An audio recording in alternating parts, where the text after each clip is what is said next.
Welcome to my channel ಮನಸಾರೆ ಕನ್ನಡ. ಯಾರು ನಮ್ಮ ಚಾನಲ್ನ ಫಸ್ಟ್ ಟೈಮ್ ನೋಡ್ತಾ ಇದ್ದೀರೋ ಈಗಲೇ ಸಬ್ಸ್ಕ್ರೈಬ್ ಮಾಡಿ, ಹಾಗೆ ಪಕ್ಕದಲ್ಲಿರೋ ಬೆಲ್ ಬಟನ್ ಒತ್ತೋದು ಮಾತ್ರ ಮರಿಬೇಡಿ. ಅಳವಿ ಸೀಡ್ಸ್ ಇದ್ರ ಬಗ್ಗೆ ಒಂದಿಷ್ಟು ಮಾಹಿತಿಯನ್ನು ಇವತ್ತು ನಾವು ತಿಳ್ಕೊಳ್ಳೋಣ. ಈ ಅಳವಿ ಸೀಡ್ಸನ್ನು ಯಾವುದಕ್ಕೆ ಬಳಸ್ತಾರೆ, ಇದರಿಂದ ಏನು ಬೆನಿಫಿಟ್ಸ್ ಇದೆ ಅನ್ನೋದನ್ನು ಹಾಗೆ ಸ್ವಲ್ಪ ನೋಡೋಣ.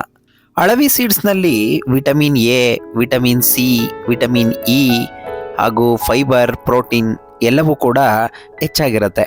ಹಾಗೂ ಐರನ್ ಕಂಟೆಂಟ್ ಕೂಡ ನಮಗೆ ಇದರಲ್ಲಿ ಚೆನ್ನಾಗಿ ಸಿಗುತ್ತೆ.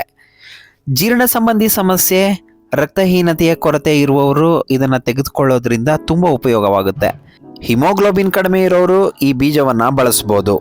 ಆಯಾಸ ಮತ್ತು ದೇಹದಲ್ಲಿ ಎನರ್ಜಿ ಕಡಿಮೆ ಇದ್ದಾಗ ನಾವು ಈ ಬೀಜವನ್ನು ನೀರಿನಲ್ಲಿ ನೆನೆಸಿ ಸ್ವಲ್ಪ ಹೊತ್ತು ನಂತರ ಇದನ್ನು ಕುಡಿಯೋದ್ರಿಂದ ಎನರ್ಜಿ ಬೂಸ್ಟ್ ಥರ ಇದು ವರ್ಕ್ ಮಾಡುತ್ತೆ. ಹಾಗಾಗಿ ದೇಹದಲ್ಲಿನ ಆಯಾಸ ಕೂಡ ಕಡಿಮೆ ಆಗುತ್ತೆ. ಅಷ್ಟೇ ಅಲ್ಲದೆ ಮಹಿಳೆಯರಿಗೂ ಕೂಡ ಇದು ತುಂಬ ಉಪಯೋಗಕಾರಿ. ಮಹಿಳೆಯರಿಗೆ ಇರ್ರೆಗ್ಯುಲರ್ ಪೀರಿಯಡ್ಸ್ ಆದಂಥ ಸಂದರ್ಭದಲ್ಲಿ ಹಾಗೂ ಹಾರ್ಮೋನ್ ಇಂಬ್ಯಾಲೆನ್ಸ್ ಆದಾಗ ಈ ಬೀಜವನ್ನು ನಾವು ಸೇವಿಸಬೇಕು. ಈ ಬೀಜವನ್ನು ರಾತ್ರಿಯ ವೇಳೆಯಲ್ಲಿ ನೀರಿನಲ್ಲಿ ನೆನೆಸಿಟ್ಟು ನಂತರ ಬೆಳಿಗ್ಗೆ ಎದ್ದು ಸೇವಿಸೋದ್ರಿಂದ ಈ ರೀತಿಯ ಮಹಿಳೆಯರಿಗೆ ಸಂಬಂಧಪಟ್ಟಂಥ ಕೆಲವು ಸಮಸ್ಯೆಗಳನ್ನು ಇದರಿಂದ ದೂರ ಮಾಡ್ಕೋಬೋದು. ಬಾಣಂತಿಯರಿಗೆ ಎದೆ ಹಾಲನ್ನು ಹೆಚ್ಚಿಸಲು ಕೂಡ ಇದನ್ನು ಬಳಸ್ತಾರೆ. ರಾತ್ರಿಯ ವೇಳೆಯಲ್ಲಿ ಇದನ್ನು ನೆನೆಸಿಟ್ಟು ನಂತರ ಬೆಳಗ್ಗೆ ಬೆಲ್ಲ ಸೇರಿಸಿ ಪಾಯಸದ ಥರ ಇದನ್ನು ಮಾಡಿಕೊಂಡು ಕುಡಿಯೋದ್ರಿಂದ ಎದೆ ಹಾಲು ಹೆಚ್ಚಾಗುವುದಲ್ಲದೆ ಅದರ ಜೊತೆಗೆ ಬೆನ್ನು ನೋವು ಇದ್ರೇನೂ ಕೂಡ ಇದು ಕಡಿಮೆ ಮಾಡುತ್ತೆ.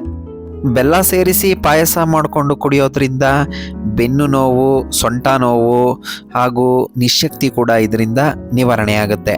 ನರದೌರ್ಬಲ್ಯ ಮತ್ತು ನಪುಂಸಕತ್ವಕ್ಕೂ ಕೂಡ ಈ ಬೀಜವನ್ನು ಬಳಸ್ತಾರೆ.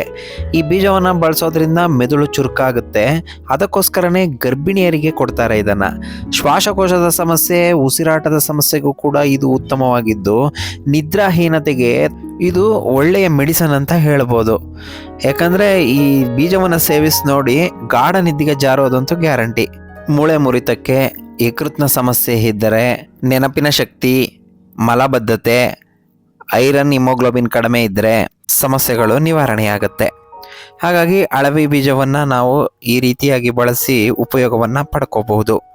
ಇನ್ನೂ ಹೆಚ್ಚಿನ ಮಾಹಿತಿ ಬೇಕಂದರೆ ಡಾಕ್ಟರನ್ನು ಸಂಪರ್ಕಿಸಿ ನಂತರ ನೀವು ಇದನ್ನು ಬಳಸ್ಬೋದು. ವಿಡಿಯೋ ಇಷ್ಟ ಆಗಿದರೆ ಲೈಕ್ ಮಾಡಿ, ಶೇರ್ ಮಾಡಿ, ಕಾಮೆಂಟ್ ಮಾಡಿ. ಧನ್ಯವಾದಗಳು.